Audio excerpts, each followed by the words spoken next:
here we'll attach the pockets.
Fabric loves to curl. Entertaining.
So here we are at the stage where we need to overlock these open seams.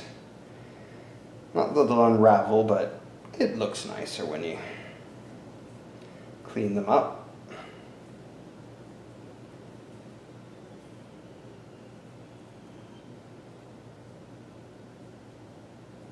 So,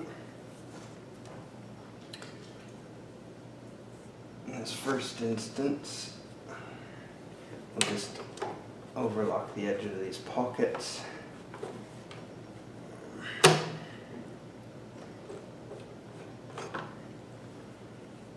Make sure there's nothing in the way.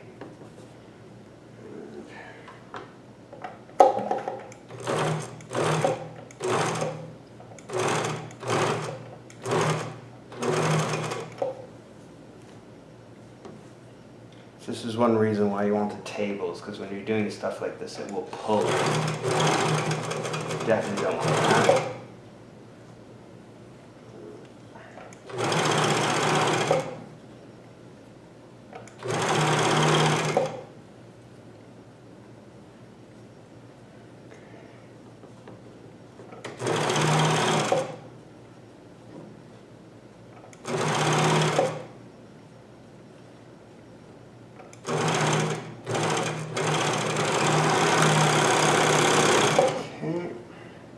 Now comes the important bit.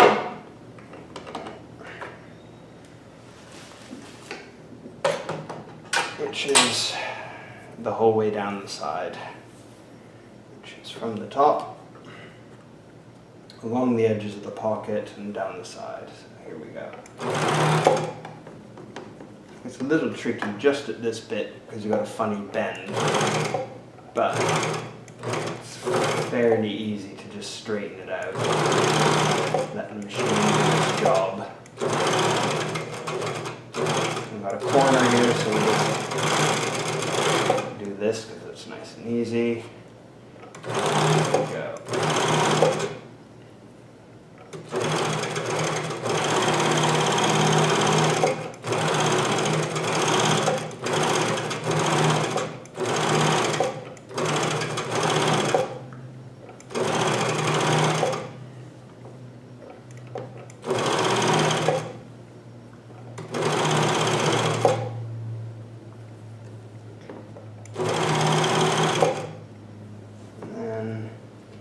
We're now in the straight and narrow, which is easy.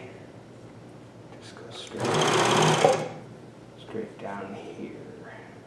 These are all curling up on me, which is normal for this kind of fabric. So we need to make a little snip to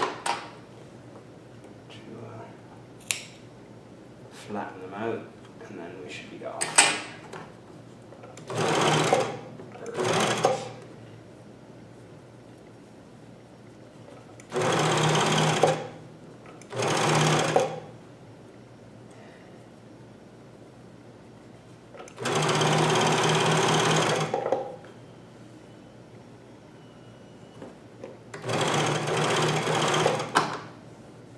funny, I used to think this machine was so super fast.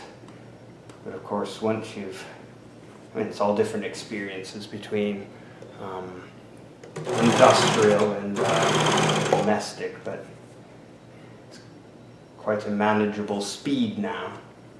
Obviously, if you increase the stitch length a lot, then it gets a bit difficult to control, but at a standard stitch length, it's not a problem. It just can sew without too much bother.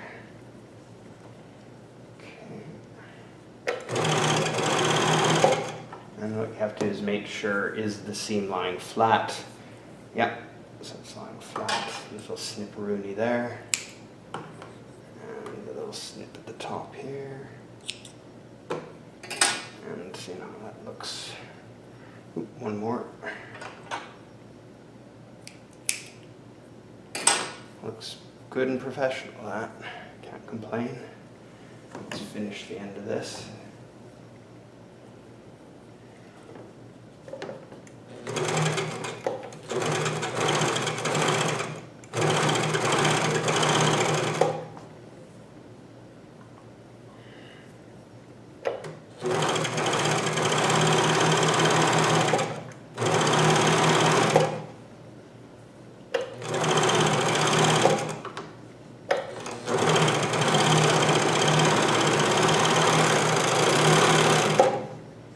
Perfect.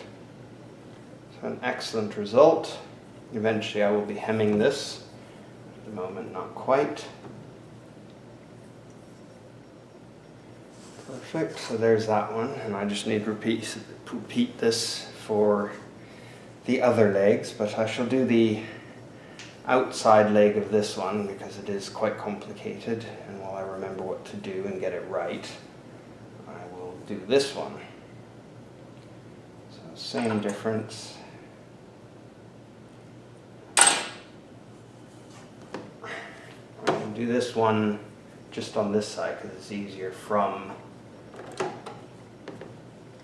the bottom of the pocket to the top. I'll do the seam the normal way, but this is just a little easier because it's on the reverse side. Nothing underneath. It's always important to sort of keep your thumb and your finger just so you can tell if something might be creeping underneath the foot. You don't want to slice off any holes in your fabric. We've all done that before. I ruined one of my shirts at the very, very end, slicing through it. It was over awkward because I was tired. I just went sailing away and then found a lovely hole. I was like, no! But anyway, you live and learn. Okay, now we'll start from the top. And I'll work down. Okay. And we'll pivot. Make sure there's no pocket underneath.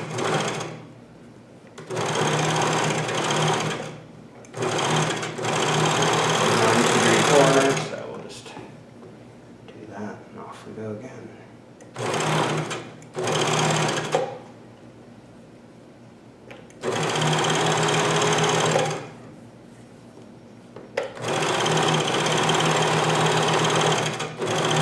Now what will happen when you're doing a lot of these is your little bin here will fill up very quickly, and then you have to be careful not to have it drag some of your cuttings back into the stitching because it will want to do that. So make sure you keep that relatively empty. At the moment it's okay, it hasn't started getting too full. I can shift it off to the side. But just keep an eye on that because I've had that happen before and it drags it back in and then you overlock it to the bottom of the stitch and that's not very nice.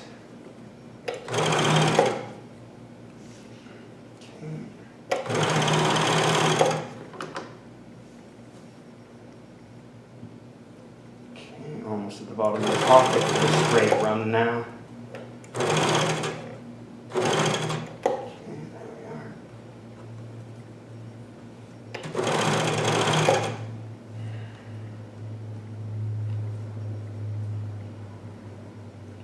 I've ever worked on bamboo fabric before, but this is very nice. It's supposed to be very comfortable. I'll find out as I wear this once I've finished it.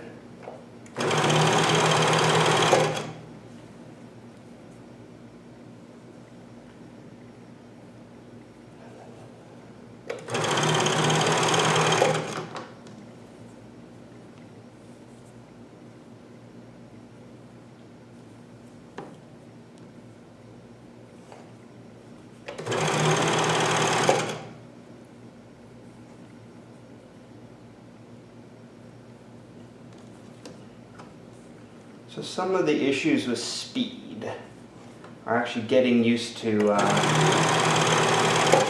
where your hands need to be, because all being well, if everything's in the right place, you shouldn't need to be too involved. If you find you can't keep up with the speed of the machine, I mean there are always exceptions, but in general the machine should do the work for you. So once your hands are in the right place, so you don't often find even the professional sewers that would do really long seams because you're going to go crooked. So you tend to have a really fast machine and you do it in short bursts rather than really, really long ones. So you place your hands and you sew a sensible length, and then you replace your hands, and that all the while making sure you're not doing any damage underneath. And with that, you should be able to blast through these things without having to worry about the speed, because the machine will work fast or slow in principle. Largely anyway, there are exceptions. So that seam is now perfectly overlocked. You know, can't fault that, looks really good. I'm happy with that. It's a matter of doing the inside seams now, which start at the crotch and work down. So I need to see if I'm happy with this particular pattern that I've whipped together. I'm not convinced this crotch bit should be that big, so I need to test it out and then remove some of the angle if that just looks stupid. Because I think when you're actually wearing it the right way, I think it might give too much of a funny angle in the crotch, but I haven't tried it out yet to see what it's going to look like. See, it does kind of look fine, but I have a feeling it should be a little less dramatic. So I need to try that out and see if it could be smoothed off. But anyway, I shall continue working and finish this. The pockets are there perfect. Just need to secure them a bit because they're at the full size rather than the finished size. So you put little stay stitches in to get them at the right size. Bye for now.